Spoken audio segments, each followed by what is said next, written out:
Bonjour à tous. Nous assistons vraiment à un coup d'État de l'État profond, belliqueux. Les faucons font un coup d'État aux États-Unis avant le 20 janvier, bien sûr, l'arrivée de Trump. Et la situation devient vraiment sérieuse avec un premier tir ukrainien avec un missile à longue portée américain contre la Russie sur le sol russe qui vient d'avoir lieu. Des décisions nouvelles. Macron qui suit comme un toutou.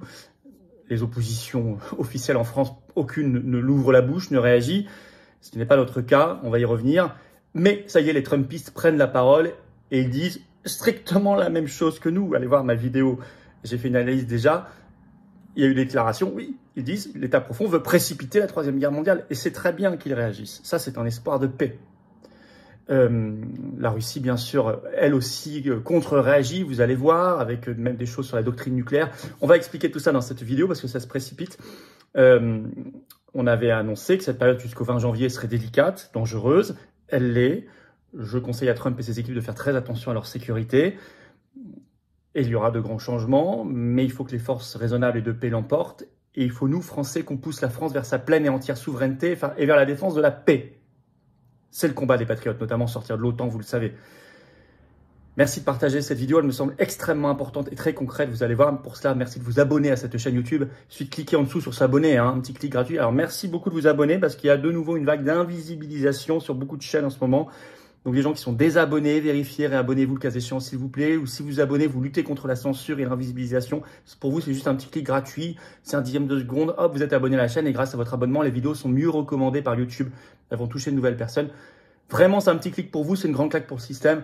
Je compte sur vous, merci à vous. Bien sûr, on est en direct ce vendredi 22 novembre à 19 h sur cette chaîne. Ça va être un sacré direct sur tout ce qui se passe en France et dans le monde. Toutes vos questions en direct, sans tabou, sans interdit, soyez là. Notez-le. Et puis le samedi 30 janvier, vous le savez, j'ai une grosse réunion publique à 15 h à Hénin-Beaumont. C'est entrée gratuite, ouvert à tous, adhérents et non-adhérents. Il y a un lien d'inscription vers Hénin-Beaumont sous la vidéo en description. Ne tardez pas, l'inscription est très fortement recommandée si vous comptez venir. Allez voir le programme par ailleurs, il est absolument passionnant. Je vous attends, patriotes. Voilà, je vous attends. Il y a des gens qui veulent nous soutenir dans nos actions. On a eu nos militants en garde à vue. On va engager des poursuites judiciaires. Tout ça, ça coûte parce qu'on ne peut pas laisser faire cette injustice et on n'acceptera pas cette dictature. On réagit, on prépare les plaintes. Bill Gates, le procès contre Ursula, j'y suis face à elle le 6 décembre à Liège. On fait les prochaines manifs, la manif Arcom qui est en train de se monter. Je vous en parle très bientôt quand c'est plus précis. On fait plein de choses, on prépare d'éventuelles élections anticipées. Enfin bref, mais sans vous, on ne peut pas. Soyez là. Là, je vous attends dans le plus grand mouvement souverainiste et de résistance de France qui est dans le rassemblement et l'action concrète, les patriotes. Pour adhérer, réadhérer dès maintenant, c'est le premier lien sous la vidéo en description. Ou faire un don au mouvement, c'est le deuxième lien sous la vidéo en description dès maintenant. Ça nous permet de le faire. On n'a pas d'autre source de financement, rien. 0 euros, rien. Et par ailleurs, tout ça, c'est défiscalisé aux 2/3 de vos impôts. Profitez-en, faites baisser vos impôts. Oui, les liens pour adhérer, réadhérer ou faire un don au mouvement sont par ailleurs sur notre site les-patriotes.fr tout le temps. Allez, on y va. Bienvenue et bravo à tous, bien sûr. Allez, on y va. Ça devient assez sérieux en Ukraine. On va voir tout ce qui se passe, cette mécanique. Alors, on avait fait la supputation dans la vidéo il y a quelques jours. Je suis obligé d'en refaire une parce qu'il s'est passé beaucoup de choses et que c'est une affaire essentielle, y compris pour nous, bien sûr. On avait fait la supputation qu'on était face à un coup d'État des faucons. Avant le 20 janvier, qui est la date d'investiture, je vous le rappelle, de Donald Trump à la présidence américaine. Confirmation. Confirmation à 150%, puisque il y a une nouvelle décision qui vient d'être prise, qui vient de tomber ce 19 novembre au soir.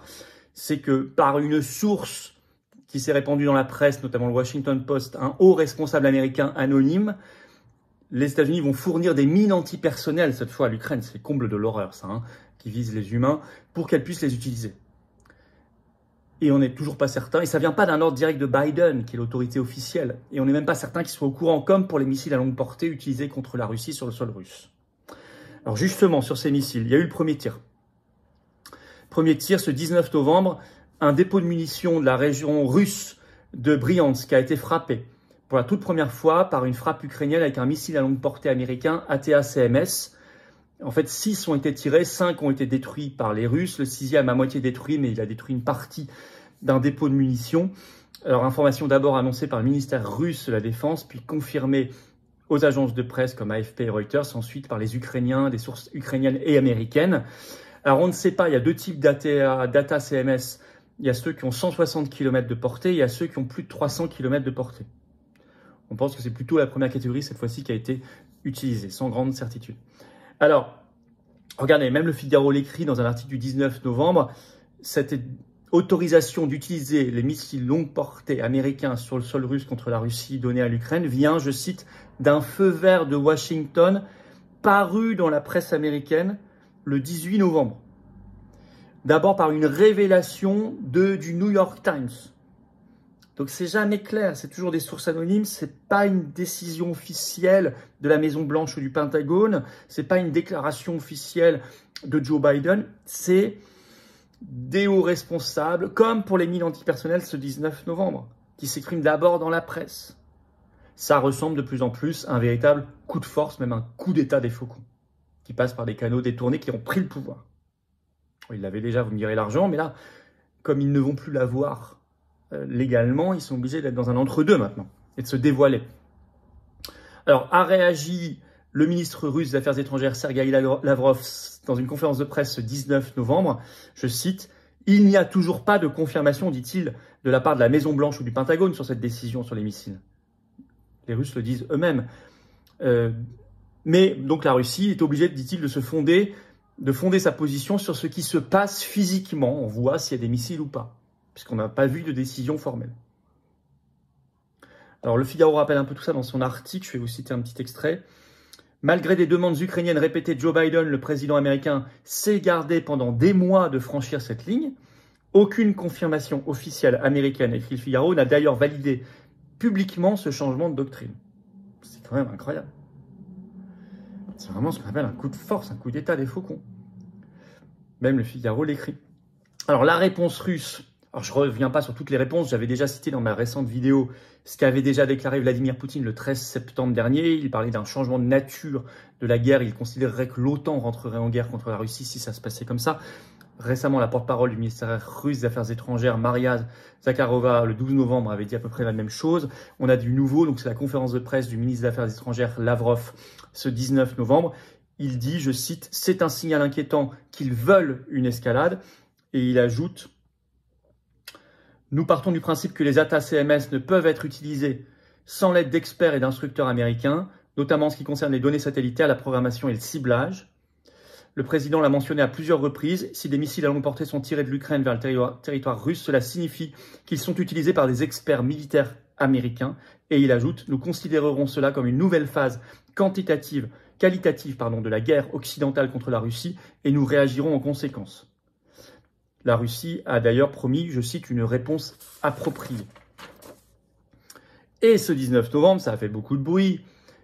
En signant un décret, Vladimir Poutine a confirmé un élargissement des possibilités de recours à l'arme nucléaire russe. Ça avait été en fait esquissé en septembre dernier, mais il a signé le décret, je pense opportunément le jour de ce tir de missile pour montrer une riposte. Il a signé ce décret ce 19 novembre, l'AFP en parle.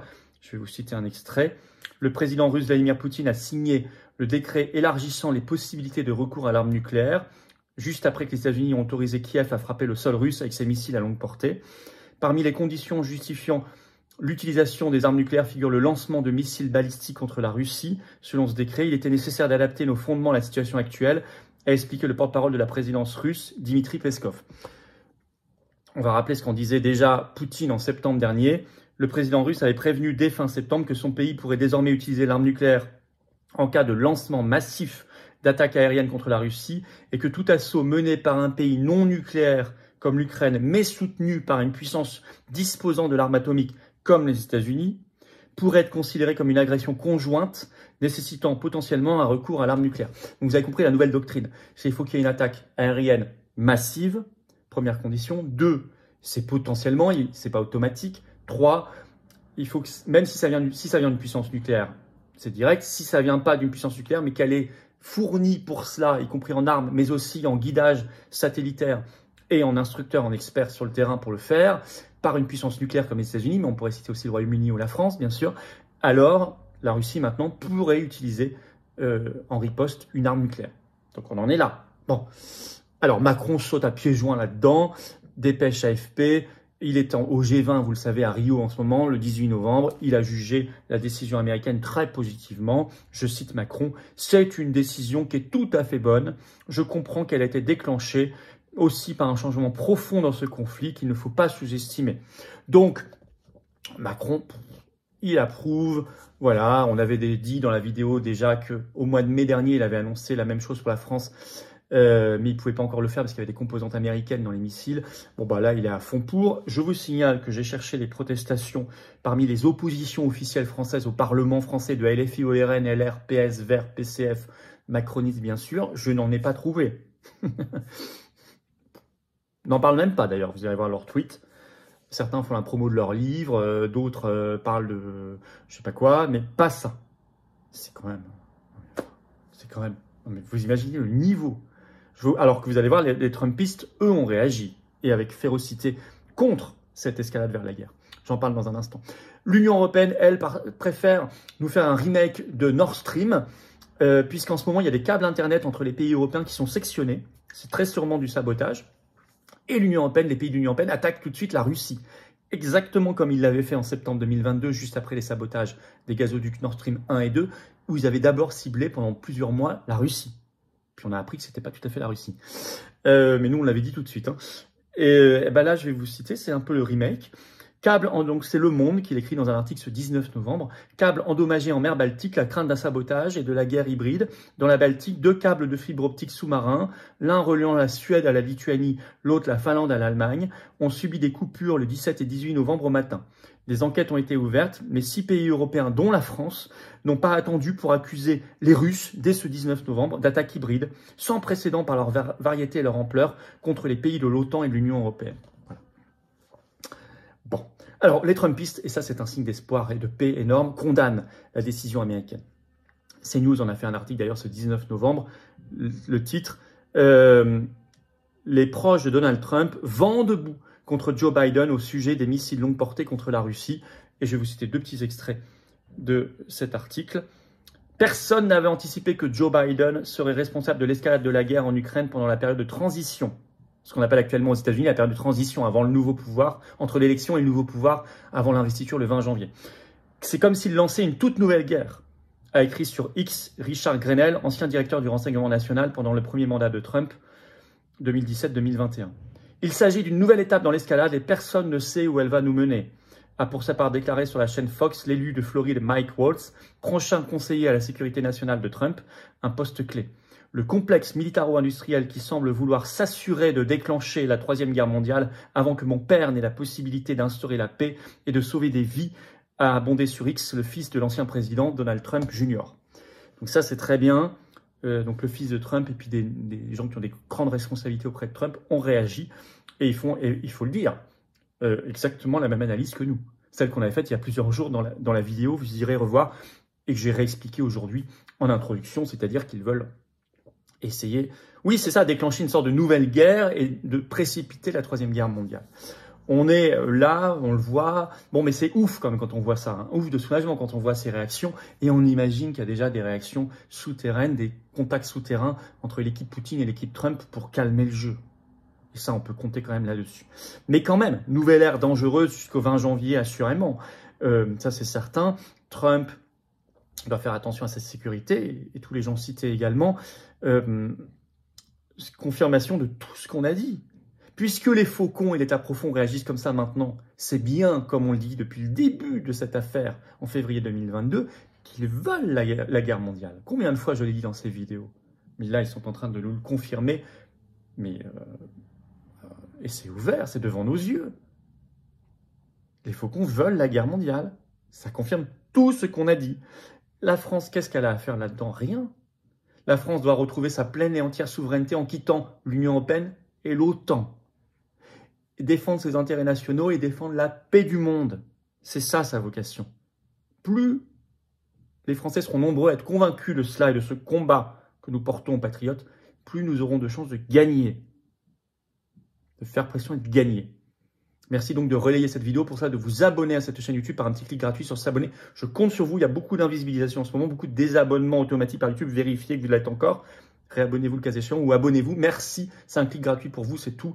Vous êtes abonné à la chaîne et les vidéos grâce à votre abonnement circulent mieux, sont mieux recommandées. On est en direct ce vendredi 22 novembre à 19 h sur cette chaîne. Soyez là, gros direct, gros direct, sans tabou, hein, sans langue de bois. sans interdit même. Et je prends toutes vos questions en direct. Et le samedi 30 novembre 15h, je suis en grosse réunion publique à Hénin-Beaumont. Entrée gratuite, inscription par un lien sous la vidéo en description. Bien sûr, n'oubliez pas notre manifestation nationale. Si vous soutenez le blocus de Rungis et même vous voulez y participer le cas échéant, allez en lien sous la vidéo en description aussi. Signez-la, relayez-la partout. Je vous attends, patriotes. Voilà. Je vous attends, j'ai besoin de vous. On va faire un carton, mais tous ensemble. On va déplacer des montagnes, mais tous ensemble. Dans le plus grand mouvement souverainiste et de résistance, les patriotes, mais tous ensemble. Seul, on ne peut rien. Les belles valeurs de liberté, de paix, de souveraineté, on les défend ensemble. Notre France qu'on aime, on la défend ensemble. Et on y arrivera, mais j'ai besoin de vous maintenant. Pour nous, nos enfants, nos petits-enfants, les générations qui viennent. Qu'est-ce que c'est beau, qu'est-ce que c'est grand, qu'est-ce que c'est rude, mais qu'est-ce que ça vaut le coup et qu'est-ce que c'est vital et indispensable. Venez maintenant. Peut-être le moment de se dire, je sais pas, le monde change, l'histoire accélère, j'ai envie d'y aller, je m'engage. Allez, on y va, je vous attends. Bienvenue et bravo à tous en tout cas. Vous pouvez adhérer, réadhérer dès maintenant par le premier lien sous la vidéo en description. Ce lien, je le mets également en commentaire épinglé, une petite fiche sur l'écran maintenant et dans quelques secondes, un lien sur l'écran. Faire un don au mouvement, c'est le deuxième lien sous la vidéo en description. Ça permet de faire plein d'actions. On en a fait, ça nous coûte parfois cher, on n'a pas de financement public. Ça nous coûte cher à tous les sens du terme, mais on fait et on lâchera pas, mais sans vos dons, on ne peut pas. Le don, c'est le deuxième lien sous la vidéo en description pour le faire. Don au mouvement, c'est défiscalisé aux 2/3 de vos impôts, tout ça. Adhésion, réadhésion, don. Les liens sont également sur notre site les-patriotes.fr. Voilà, bravo, bienvenue. Je sais pas quoi vous dire d'autre. Vraiment, bravo et bienvenue aux nouveaux adhérents, aux réadhérents, aux donateurs du fond du cœur. Et vive la France.